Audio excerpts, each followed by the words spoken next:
what you're selling as an entrepreneur is not the product or the service, it's your energy, right? That's it. So people buy from you, they may say they buy for you for information or for coaching, but they're really buying access to your energy. All right, welcome everybody to the Shadow to Self container. And for everyone that's watching the recording, we've got the wonderful James with us, who is going to talk about being seen and podcasting as well. And James is a dear friend of mine. We met through various different networking events, and he has some beautiful shares and nuggets of information in relation to his journey. So we're going to do a really nice casual Q&A, and I hope you enjoy the recording, and we'll get started. So James, my love, how are you? I'm so good. Thank you for having me in your container. I'm so happy to be here and happy to share any value I can provide around being seen, vulnerability, trust in yourself, and just the whole journey of being online and sharing your value to a broader audience. Yeah, beautiful. You're so welcome as well. It's such an honor to have you share this space with us. Yeah, it's beautiful. And I would just love to start actually just by sharing, who is James Alexander? Yeah, so I am a podcast host, a YouTuber, a psychedelic explorer, um, and a coach. So I do a lot of different things, but under the umbrella of spirituality, psychedelics, how plant medicine can help expand our mind, improve our mindset, unblock limiting beliefs. Um, so my work has primarily been around the power of psychedelics, although lately with my course and my online community, it's also gone into the direction of manifestation and unblocking limiting beliefs and improving mindset even without psychedelics. So the way I see it is it's all about consciousness. How can we upgrade consciousness, our consciousness? How can we up level our frequency, up level our ways of thinking, our ways of being, our ways of um, belief in oneself, belief in others? Mm. And just sort of like touching on the raising the frequency and consciousness side of things, how important do you feel that is as an entrepreneur? Because obviously, when we're in the state of service and being of service, how important do you feel like that is? It's hugely important because what you're selling as an entrepreneur is not the product or the service, it's your energy, right? That's it. So people buy from you, they may say they buy for you for information or for coaching, but they're really buying access to your energy. They see something in you that they want to embody or that they can learn from. And so imagine I show up to a coaching call and I'm just like flat. My energy's flat, no enthusiasm, versus I show up and I'm ready to rock and I'm ready to inspire. And I'm ready to show up fully as myself, embodying all the light, all the shadow, all the imperfections, but being fully myself. The client can feel that. The client can feel the energy and they get motivated from that. And it's the same thing when I make a YouTube video. I could have the worst lighting, worst mic quality, crappy camera, but if my energy is on point, the person watching the video on the other side of the world will feel that. And I've had videos like that where the quality is not great, but the quality of the energy is great. The quality of the story is embodied. It's true. People really feel that. Versus I could be in the most perfect studio environment with amazing lights, professional mics. But if I'm not feeling fully confident in that moment in what I'm speaking about, the audience is going to feel that. The listener is going to feel that. And so energy, frequency, vibration, it's of such paramount importance because of who you're being. That's what you're delivering, the energy you're exuding. And it all starts from your vibration, from your frequency. Mm. And then just sort of in relation to your journey into entrepreneurship as well, could you just share a little bit about like where you started and then where you're at now with things? Yeah, so it's interesting because there's talk about being seen. There's a story that I still have not fully shared with my audience, and I'm going to give a little sneak peek of it here, which is when I was 20, I made my first million in under a year running an Amazon business. But because I couldn't hold the frequency of that money, I could earn it, but I didn't know how to keep it or invest it. I ended up losing the money and the business. And so I had this start of entrepreneurship, which was this massive success. And then, in my eyes, a massive failure. And then I spent a couple years sort of looking deeper at that, understanding what happened there, and finding myself, finding my spirituality, finding mushrooms and psychedelics, and really exploring the shadows, the light, everything that I needed to learn. Um, and coming back to kind of what I call like a season two of entrepreneurship, where this time when I'm making money, it's much more embodied. It's much more, um, I can really hold the frequency. So every time my income goes up, I can lock it in vibrationally. Versus I think when I was 20, it was too much too fast and I couldn't hold it. Um, so there's obviously a deeper story there, which I'll have to share one time because for the longest time I felt so much, I felt like shame and guilt for losing the money, right? And then I recently shared this story in a group setting and I was shocked because everyone in the group said, "Oh, but we're so inspired by this story because you made the money." But I'm like, "But I also lost it." And so it's funny how the way we see our story is not at all as some other people see it. And this goes straight at the heart of being seen and sharing your truth is that the story you're most afraid to share, or the story you feel shame about, or the story you feel um, guilt about might be the exact thing that could inspire someone else, right? Um, I know it doesn't directly answer your question, but I wanted to start at that piece because I think it ties in really beautifully into this whole theme of this discussion. Yeah, it's beautiful. I actually would just love to touch a little bit more on when you said about locking in that frequency when you receive that money.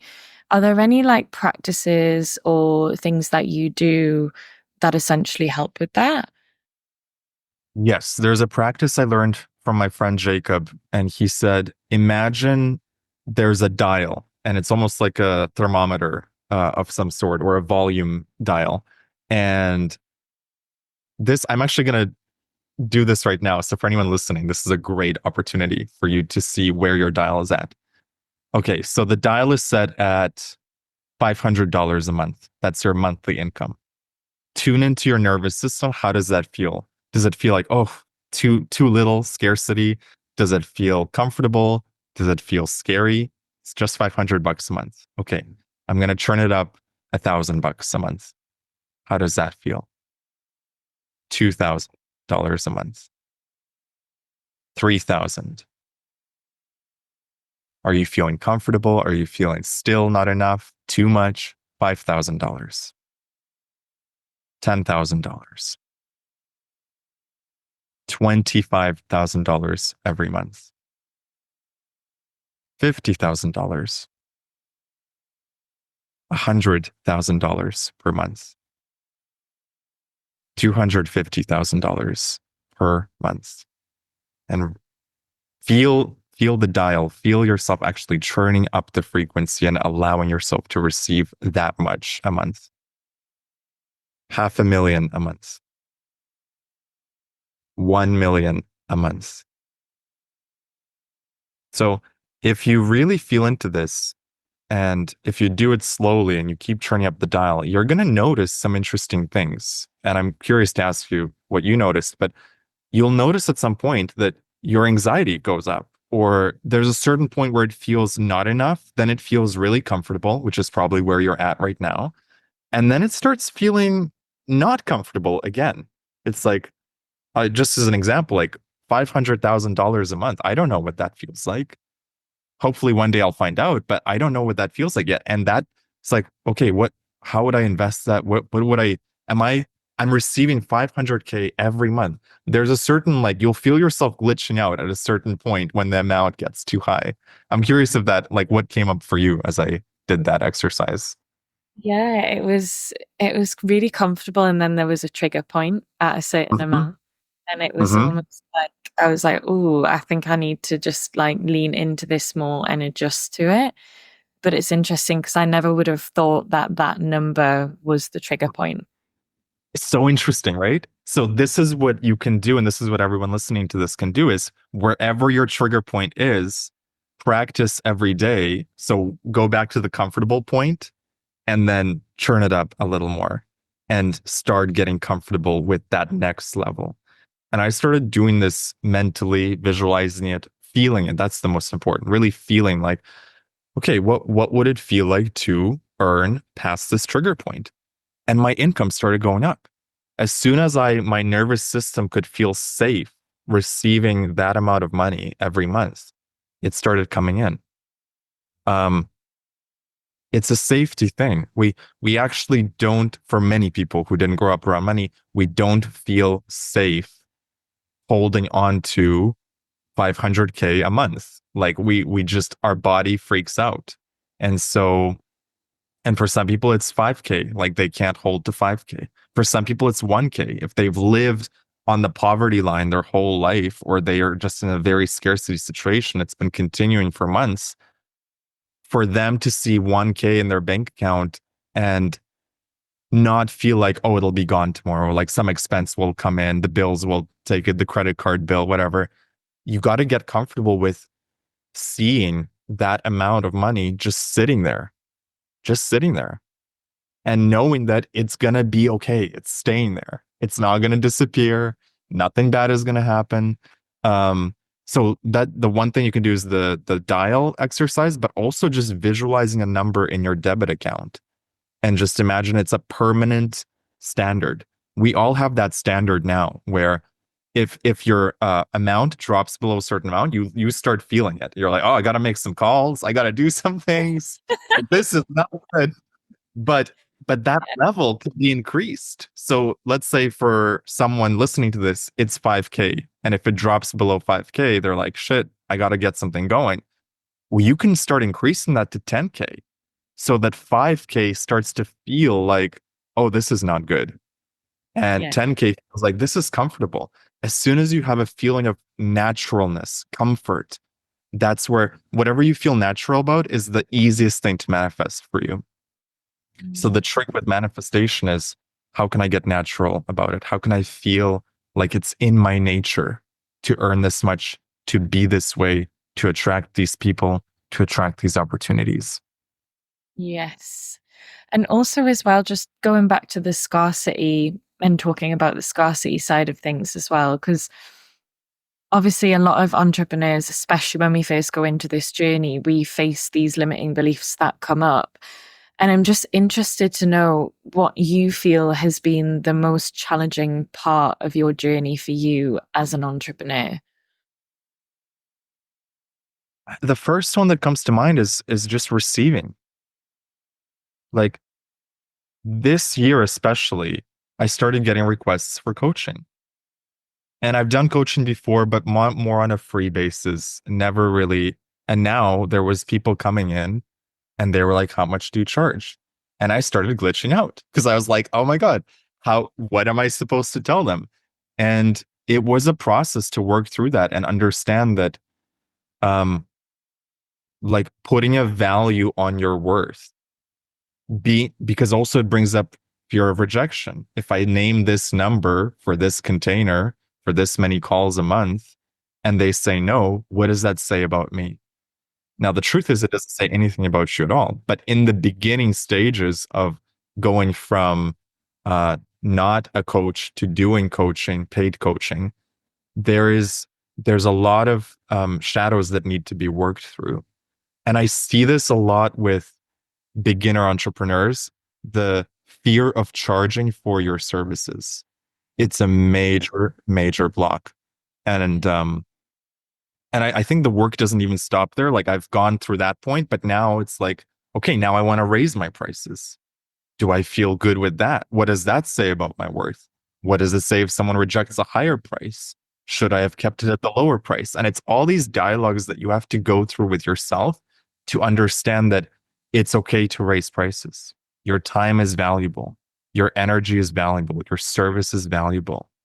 Um, a lot of people start doing things for free, and I think that's okay in the beginning.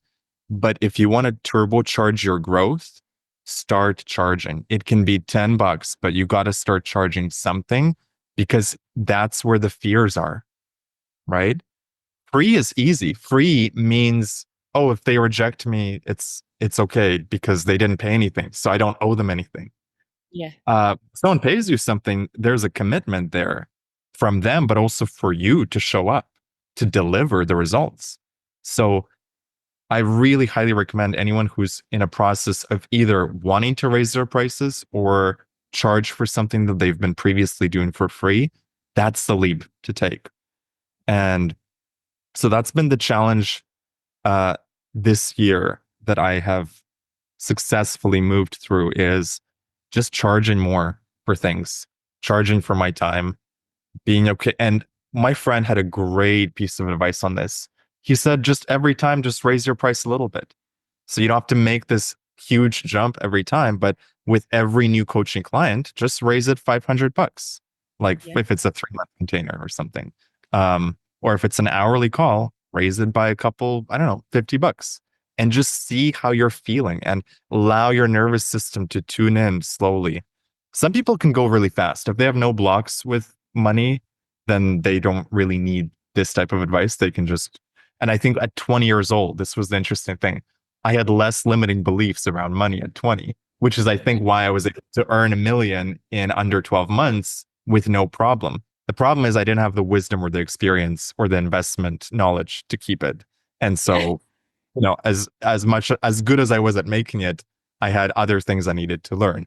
Um, but yeah, I would say receiving. Like it's so easy for us creators to give our time, give our energy, but are we good at receiving? If someone offered you a free house tomorrow, are you able to receive that? Right? Like Some, notice how your nervous system feels. They're yeah. offering you a house, no strings attached. It's a mansion in LA. And immediately, for many people, their body would be like, oh, what does this mean about this? What does this mean about this? Am I going to have extra responsibilities? What does it mean for my tax situation? It's like their mind goes into overdrive. Yeah. But just allow yourself to receive. Could you receive 10% more love, more abundance, more beauty, more synchronicity, more luck from the universe? Could you receive 10 times more clients this month? What about 2 times more clients? And just keep turning up the dial. Yeah, it's a beautiful way to look at things. And just touching on the how you mentioned the shadow work side of things as well.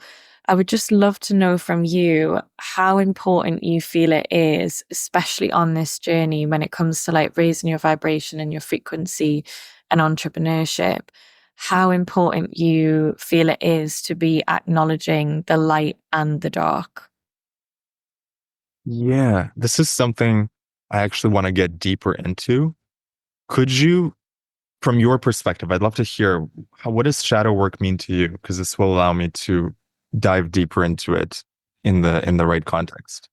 Yeah. So I would say for me, it's personally that acknowledgement and coming in to the acceptance of the darker sides of us that we so often tend to hide and suppress. So that Mhm. could look like, especially on the journey with me, it was perfectionism. So feeling like at the start of every breathwork session that I was holding, I felt like I had to have this perfect script. And if anything, it was my ego taking over and wanting to appear knowledgeable and perfect until I actually sat down with myself and was like, that's not the point of service. And it made me look at things from moving from self, which is like the appearance, to then actually being of service. So it was completely abolishing the scripts that I had written and sharing myself from a very vulnerable space. So the difference in the sessions that I saw between having that sort of like perfectionism take over with the scripting side of things, and then going in and sharing my story about PTSD, like sexual trauma, and those shadows that I just really wanted to like push down. The difference was huge because the clients were much more connected with me at that point. They felt much more safe. And I was starting to call in like a different frequency of clients as well. So I feel like it's those parts of us that we, like our ego always wants to keep us safe, and it Yeah. always wants us to appear on the surface and light and, like in that kind of perfectionism state. But the shadow is actually the deeper parts of us that we suppress and so often ignore. It's the parts of us that we reject, right? Or the parts of us that we feel some shame around. Um, I think that's super important. And this is partly why I love plant medicine and psychedelics, is they really show me who I am. And it's knowing myself deeper and um, understanding my egoic side, understanding the light in service side, and then integrating the two, not rejecting one or the other. I like, for example, it's possible to want 1 million YouTube subscribers and give of service to one person without any expectation of anything. And it's just, for me, what it means doing the shadow work and looking deeper at myself, it means to not reject any part of myself and really tune into, hey, in this case, I want more power or I want this thing, and that's okay. And then in this case, I want just to give love and to be of service. And actually, is power a bad thing? And how can I integrate it so they're both operating in sync? Because power, for example, is the ability to create, the ability to direct your reality. Um, I think there's a lot of shadows around money, obviously. Like, what does it mean if I want money? Well, one way to look at that is that, oh, it means you're greedy, which is kind of what society or certain people teach you.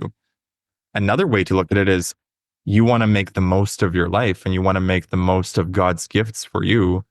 And in this 3D simulation, money is the medium of exchange, and you having more of it as a light worker, as a being of service, is only going to do good. So, yeah, it's integrating the two, isn't it? Integrating the lights and the shadows.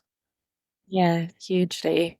And just in relation to you actually starting the podcast journey as well, and I guess when we move into that realm, there can be some triggers and shadows that do come up because we're front facing, right? And especially with podcasting, it's huge at the moment. So what kind of inspired you to start that journey overall? And then we can go more into that as well. It was the plant medicine. Um, I had always kind of wanted to do a podcast, but where it really became a reality was there was an ayahuasca journey, my very first one, where the message came through so clear that it was time to share the benefits that I've gained from psychedelics with others through video, through podcasting. And this is really an important point. My reason for doing the podcast became greater than the insecurities or the fears that were preventing me from doing the podcast. So if in whatever you're doing or whatever business you're doing, if your reason for doing it is stronger than the fears, you're guaranteed to do it. Um, and my reason for doing the podcast, I could see, like, if I could just get my insecurities out of the way and just share the content, it would do so much good for people who maybe have never tripped on mushrooms intentionally or ceremonially. And I felt really excited by the prospect of making that impact.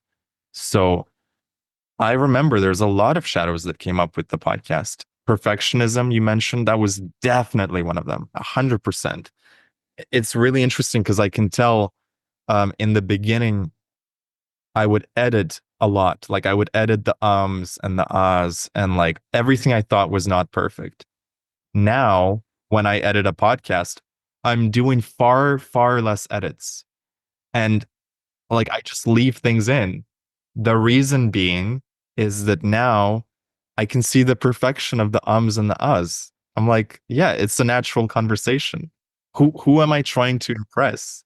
Who am I trying to kid? Like it's a conversation between two people. Of course, there's going to be pauses and breaks and all of that. So as soon as I fell in love with the ums and the ahs and the so-called mistakes, I no longer needed to edit them out. So in the beginning, I thought, oh, I'm editing it to make it better for other people, but it was really editing myself. It was editing myself to make it appear that I'm somehow better or perfect or Yeah. whatever.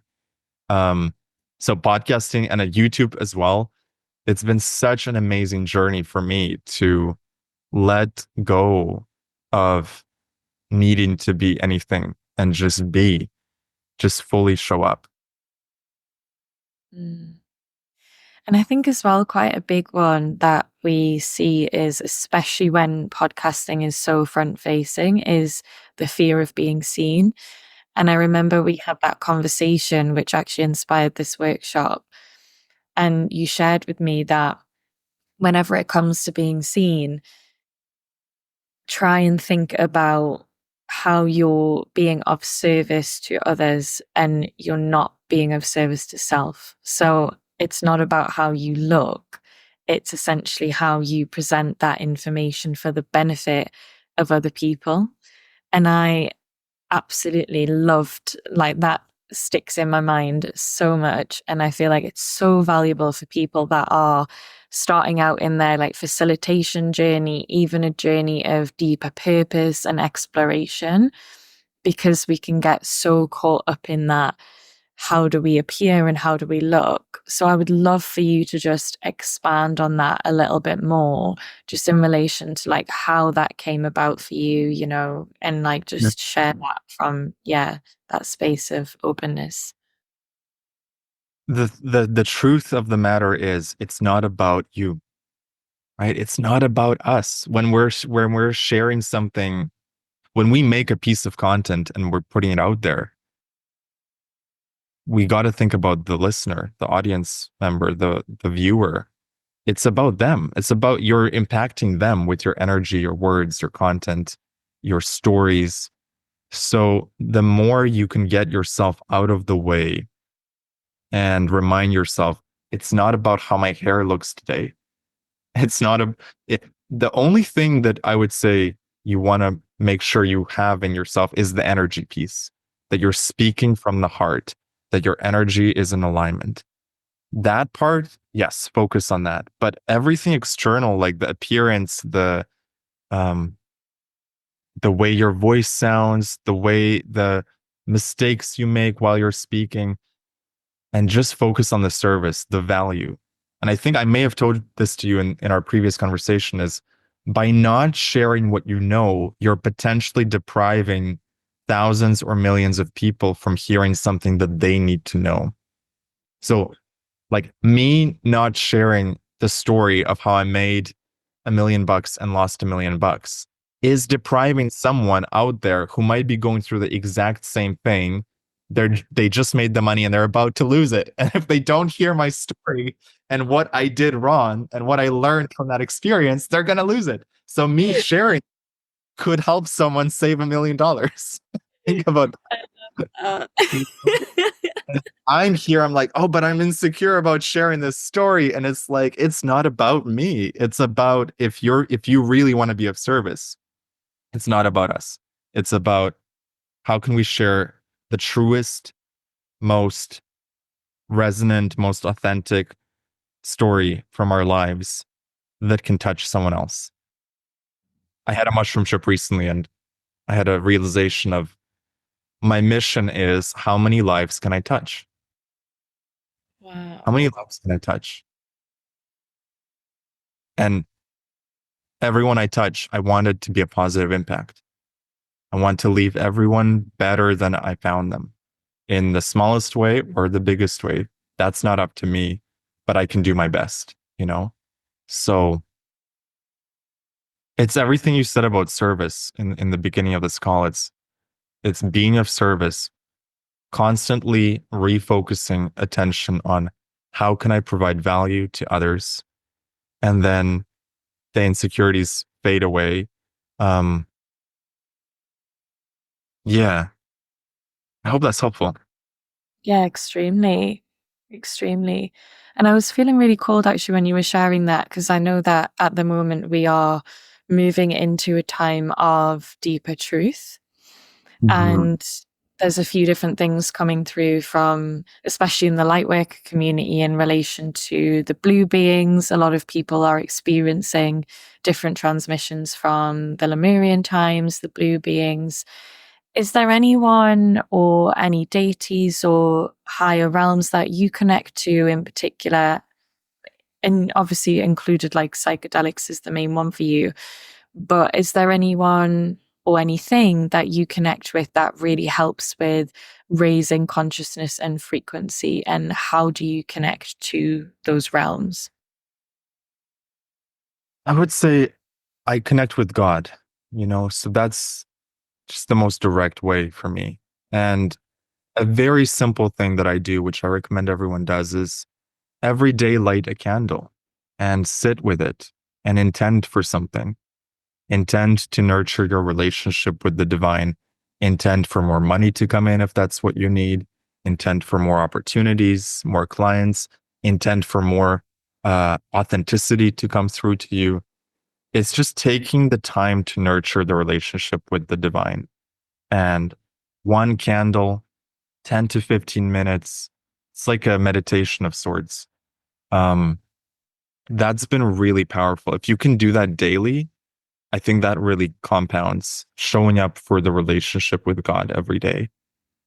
People do it in their own way, and that's like it's your own sacred practice. Um, Psychedelics obviously have been a huge part of that. So when I do a trip, I see it as a 6 to 8 hour meditation with God.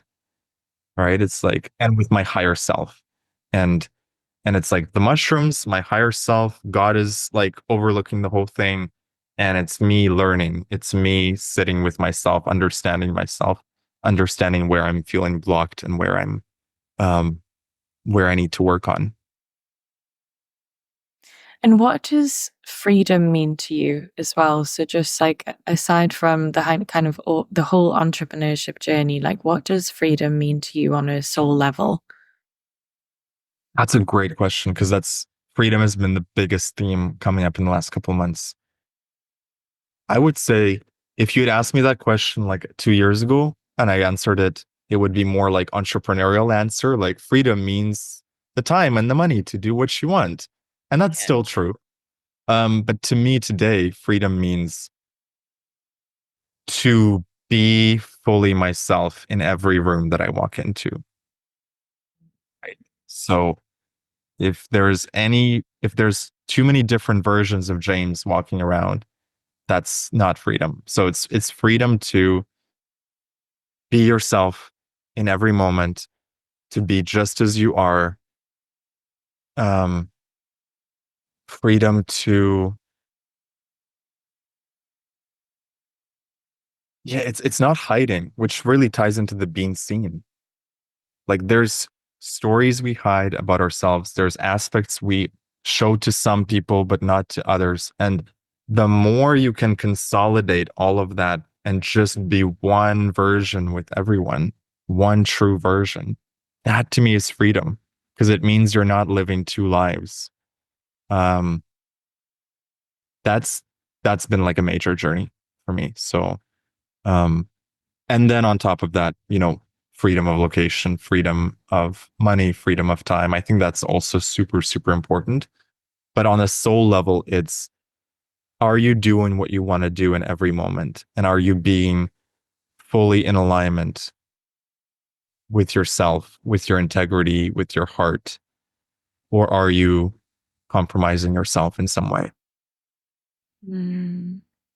And I'm curious to know as well, just I know that you've got your network and circles in Bali, and especially when we're talking about being authentic, and obviously when we're in those circles and we're all sharing, it is a space for people to share their authentic self and their opinions and be in their true authenticity. Was that something that you found like a challenge when you first started those circles? Was that something that you had to also work through to actually be hosting and holding the space? Yeah, it was less about authenticity because I knew I could be authentic in the circle. It was more about stepping into leadership. It was, it was, being the host and saying, yeah, I'm leading this. So there's a certain level of responsibility. There's a certain level of being responsible for the vibe of the circle, um, being responsible for the flow, but also being able to surrender to what comes up. So there's been Yeah. times I noticed like, oh, I'm trying to control the flow, but I don't need to. I can just let it be. And it's even more magical that way. And other times where I'm like, oh, that person's not coming back to the circle because the vibe is being lowered here. So as the leader, I have to make some hard decisions or have a hard conversation with someone. So it's really stepping up to your leadership, which everyone on this call, I think, can use more of that. Anyone listening to this, myself included, it's constantly, um, what is the quote I heard? It's when you become like more success basically means more responsibility. So if you just reverse engineer that and you say, hey, life, God, I'm willing to take more responsibility. I'm going to host this thing. I'm going to do this workshop. I'm going to do this retreat. I'm going to launch a YouTube channel. It's you telling life, I'm becoming more responsible. I'm making a commitment to show up to these people. I'm ready to do this. Meet me halfway, universe. The universe loves that. When you show courage and leadership, um, it really tends to meet you halfway, and or sometimes even more than halfway. But you got to take the first step. So the circle, the circle I hosted in Bali was an amazing lesson in that every week it taught me something about leadership. Every week it taught me something about um, surrender and energy. And yeah, it was so fun. It was like the magic of bringing the best people I know in Bali together. That was the whole inception. Was like, I know way too many cool people in Bali. I don't have time to coffee with all of them. So why don't I bring them together once a week and see what magic gets Uh, created? it's so pure. I love the intention behind that as well. And I feel like one thing that really just dropped in there when we were talking about that leadership journey is actually, I feel like collectively there's quite a big shift going on at the moment in relation to allowing the ego to really rush ahead when it comes to that. And then also really like grounding ourselves in the moment of how much we are capable of at that time. And I think, especially for me, I've found it really quite difficult sometimes to find the balance of that. Because especially when you go into like being a breathwork facilitator or whatever, for example, like there are certain different facets you can go into, but then you really have to pull yourself back to yourself and be like, am I at that capability yet as well? Because it's amazing to have, like the ambitions and the dreams and whatever else. But I feel like, how do you find balance when it comes to that, where you understand that this could be coming from ego, and then Mm. also there's that like truth piece as well. Yes, it's coming back to the original intention of why you're doing something. Um, yeah, it's coming back to the original intention for why I'm doing what I'm doing. So a great example is with the masterminds in Bali, which is that there was an ego component in the beginning of, oh, I want to get a big group, like I want more people to come to this. And I achieved that. There was like one event where there was like 60 people showed up, and at the same time There was also other events where 5 people showed up. And that was amazing too. It was so intimate and deep. And the 5 of us were able to go so much deeper than when it was 60 people. And I learned a lot from that of um my intention was the connection and the intimacy between the people and going deep. So in some ways, more people was taking away from that. So it was really paying attention to my original intention. Why am I doing what I'm doing? This is such a great question for anyone to ask. If you started a project, a YouTube channel, a podcast, a coaching program, a mastermind, and you find yourself stuck, like you don't feel the energy or the motivation anymore, just ask yourself, why did I start this? And am I honoring that original intention? With the podcast as well, right? So in the beginning, I'm like, oh, I'm gonna get the biggest guests. I want Dr. Joe Dispenza on my podcast. How can I get him? And it was this like, and then over the course of doing the podcast, realizing how much I enjoy having a conversation with someone who, based on their online persona, is completely unknown. And it's like bringing in this hidden gem to the world of like, oh, only I know how amazing this person is because they're not online and they don't put themselves out there. And it's such a privilege for me to bring them on my podcast and for them to share something from their life.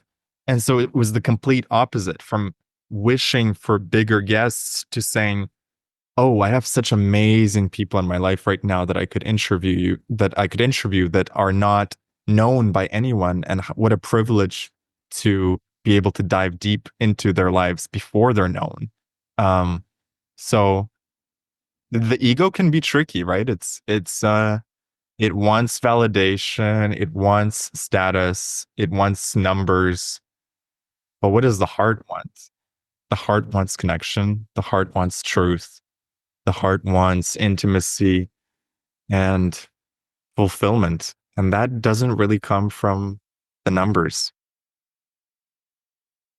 Yeah, Yeah. wow. That's beautiful. Thank you for sharing that. That's really How have beautiful. you seen it play out in your life? I'm curious. I think very similar actually when you were sharing about starting the podcast, and then it's almost like that balance and that shift between, I think you do think originally that by getting, it's going to be more fulfilling by getting the bigger guests on and by, them sharing their story, and that's going to be more fulfilling that way. But essentially, very, very similar. Like when I bring somebody into the container, or for example, like I'm starting to do a bit of podcasting now as well. If I bring someone in who's like an absolute diamond of knowledge, and there was recently a girl I connected with who she does entrepreneurial branding based on people's astrology, human design, and gene keys. And she's very undiscovered. And actually, that was just so magic to learn about. And very, very similar in that sense, where the ego assumes that the bigger, the better. But actually, the heart really is fulfilled by just that genuine understanding and connection, and almost like the same intention and mission, you know? Yes, 100%. Yeah, and also honoring the journey. So it's great to shoot for the big leagues, but to Yeah. also understand that I have things to learn before I get there. So let's learn them. Like sometimes people want to skip the actual thing that will get them to that place and the learnings and the wisdom that's got to be gained. I mean, um, if you quick success, it sounds great and it probably can be great, but the thing is, if you get there and you don't have the wisdom to back it up, you're just as likely to lose it. You don't learn anything from quick success. Yeah. Um, so when you can get a couple notches on your belt and actually go through a whole journey, you gain this unshakable security and feeling of security where you know you're able to handle the bigger fish. Uh, and then you can go shoot for the stars. But don't skip that beginning journey because it's so crucial. I this happened with coaching too. So when people started asking me for coaching, I went to some of my friends who were coaches and I asked them, what should I charge? And I got two different responses. One person who was very used to high ticket sales, he's like, go charge them, 5 grand, 8 grand or something for 3 months and like do this whole thing and this whole package. And the other person was like, yeah, just start with one call, charge them, $200 or something. And I I tried both ways and I noticed that I was not embodied at that moment in the high ticket sales way. And I lost the client when I tried to go that way. It just didn't work at all. And I knew it wouldn't work because I wasn't embodied in it. But because it was supposed to work, I tried it out. And then when I just started placing a price that felt fair, reasonable, suddenly clients, like the money started coming in.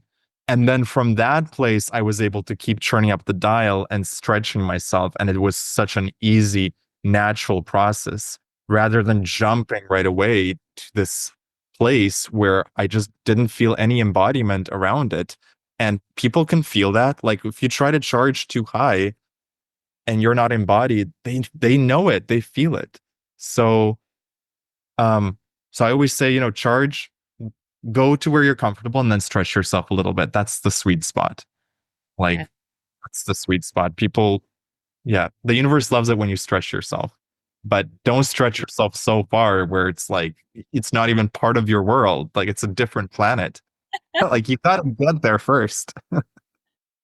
It's very similar for me as well, actually, just talking about that, because I guess when you first move into the world from learning breathwork into the actual facilitation and the actual holding space and of frequency is very different from when you've been learning that to then actually embodying that. But the ego, like seeing things online and like other breathwork facilitators, and like there's a lot of things about like the bigger the group, like the Mm, better. And like the bigger the hold, like the more, release that happens and things like that. And I would see that and I'd be like, oh, I can definitely like hold a big group. um, Like, just there were experiences where I felt completely burned by that decision, which then like made me completely reevaluate the whole journey and be like, what do I feel like I can give the most and the most efficient and of service, and just be fully of service with no self involved. And actually for me it is the intimate groups, like the groups of 5, the people that don't really understand and know breath work, and they don't really they haven't really, kind of bridged between like the 3D and the 5D, and the breath is great for that. So it was moving into that space of really putting the ego to one side and understanding that the true heart-led groups were essentially through the smaller, more intimate ones. But again, that's like a battle between both, right? Of that truth piece and then also the ego as well. yeah. Yeah, I remember reading this from someone where would you rather have 1 million followers who sort of kind of follow you, or would you rather have 10,000 people or 1,000 people that really freaking vibe with your content and they understand you and they love and they'll buy anything from you? I'd rather have 1,000, right?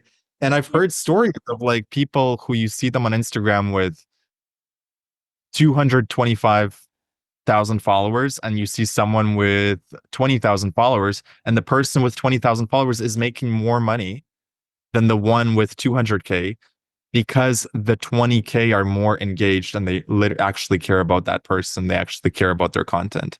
So when you look externally at other people's numbers, you just have no idea what the actual business or the results of that are. Um, so if you can get the 5 people right, right? 5 people in a breath work, 5 people in a spirit vibes mastermind circle. If you can serve one person, it really just starts with one. I remember talking to my friend Cecile, who's a speaker, and she said, y- if you speak to one person at a time anyway, even if there's 10,000 people in a hallway or in a hall, you're speaking one on one with each one of them. So you serve one person. If one person shows up to your workshop, you serve the hell out of that person. If one person shows up to your breath work, you serve the hell out of that person. They came for you. So that, I think, is where the ego has to be just not pushed aside, but uh just give the ego candy to, I don't know, like play it somehow. So look, we're here for service. Taming it. Thank you. Exactly. Um, so just to wrap up, what has been the most rewarding part of this whole journey for you of entrepreneurship? It's the people I got to meet. It's having the clients that you're like, wow, I would do this for free. Like that, just the best clients ever. People that I just like, I launched the course last year and then I launched a community around it. And the people that the course attracted are so freaking amazing. And I never would have met them in any other way. Um, it's just such a blessing. Such a blessing when you meet people that understand you, vibe with you, clients that you can call friends, and